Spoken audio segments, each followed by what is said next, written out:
London 94.9.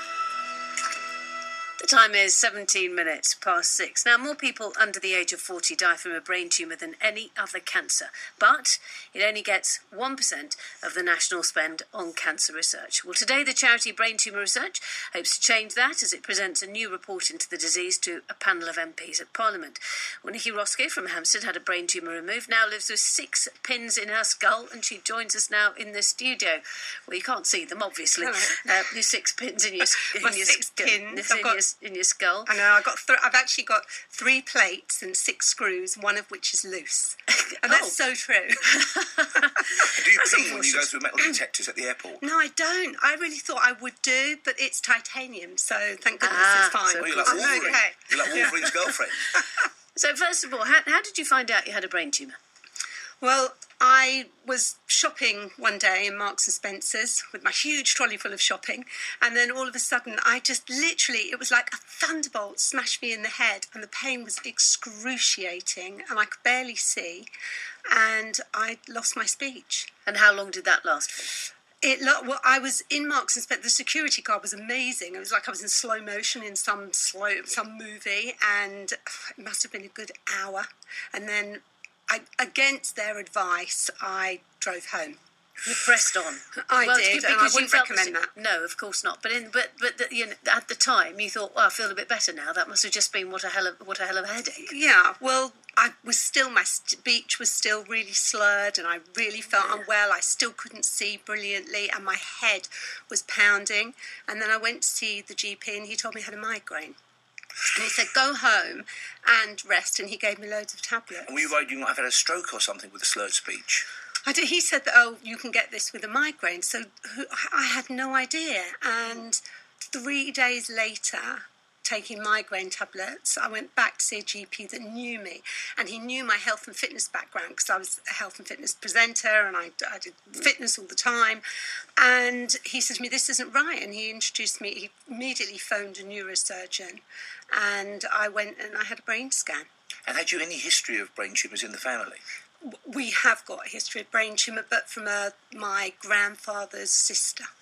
Right. So it was so something that we never even talked about, or nobody even thought about, that I would have a brain tumour. No. And then what happened? And then, so I was sent for the brain scan, and a few days later I found out it was the worst wait ever. To wait to find out what was going on. And then I was sitting in the neurosurgeon's office, and he said to me, Nicci, you've got a brain tumour, it's deeply embedded in your brain, and it's the size of a golf ball.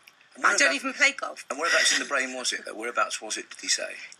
In the left side, right. Deeply embedded on my speech. So now as a professional speaker and actually telling my story... Sure. It's amazing because it was on my speech, so that's why I lost. And I lost coordination and balance as well. So and the worry that you were going to lose your speech completely. And so then presumably there is only one option. Then you have to have an operation. I had to have the operation. Yeah. I mean, there was the chance that I could have be paralysed all the way down one side. Yes, I could have lost my speech, and I may not have survived. They couldn't guarantee. I mean, the astonishing thing is reading the notes about you, and we've worked together in the past. In fact, you featured me rather charmingly when I had hair in your book, your kind of life coaching book called Fabulous Impact. There's a tiny photograph of me, not a big one because that will put readers off. Both of you have got enormous hair. But you've recovered, it seems, absolutely completely. Were there any side effects or after effects? Yeah, from having the plates and screws in my head, I live with pain every day. I get swelling, it's sore. And that's something that I have to take control of. So actually training as a life coach and master NLP practitioner, which is neuro-linguistic programming, it helped me to take control of my pain and my feelings. And that's enabled me to help other people how to take control of their pain and help themselves. And that's why you're here today. You're talking about helping people who develop brain tumours. So how are you going about that? Well, today I'm going to Westminster to meet David Willett, and David Willett's the Minister for Universities and Science, and I'm going to be meeting other MPs as well to talk about more funding for brain tumour research and better awareness of this disease. Better awareness for people or for doctors or for both? Better awareness for people, which is so important we get it out there, but better awareness for research, because brain tumours, as you mentioned earlier, currently receive just 1% of national cancer research spend. And yet incidences are now still on the rise, that 1 in 50 people who die under the age of 60 die from a brain tumour. Now, is brain tumour one of those things where people, other senses can be affected? I mean, I've heard of some illnesses, maybe it wasn't a tumour, where people, for example, smell burning toast as an indicator that they might be about to have some kind of episode. Are there any early indicators? The only early indicators... When you look back with the things, you had this terrible moment in M&S, and then was there anything that maybe you think, actually, that was an early warning sign 2 weeks earlier?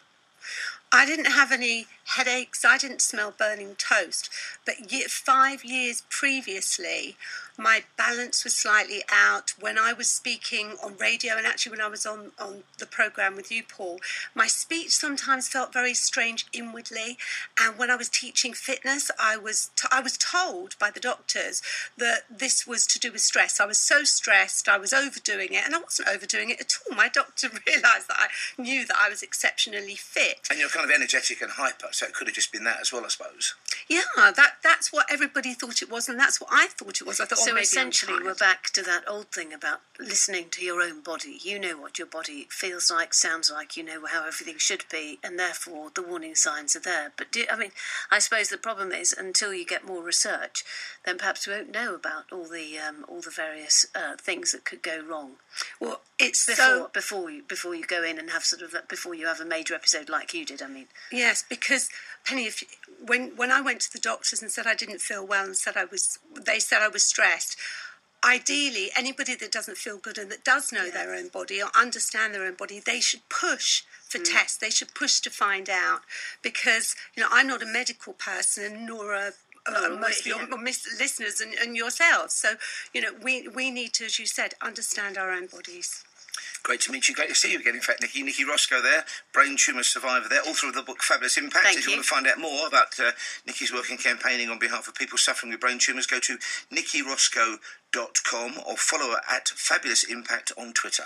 And also, can I say that the Brain Tumour Research, there's an e-petition, and if you Google Brain Tumour Research e-petition, any listeners that want to do more can sign on there, and also to go to www.braintumourresearch.org/sign-today. I hope you made a note of all that at home. We have got all those details on the I'm sure that if they put in Brain Tumour Research, I'm sure it would eventually come up to the right. They will find the right place. We really want some support, and we really want to get more funding and more awareness. Good luck and look after yourself, Nicci. Thank Great you. to see you again. Thank you very much, Nicci Roscoe there, brain tumour survivor. It's BBC London 94.9. It's a breakfast show with me, Paul Ross, and Penny Smith, and it's now almost 6:25. Yes, now...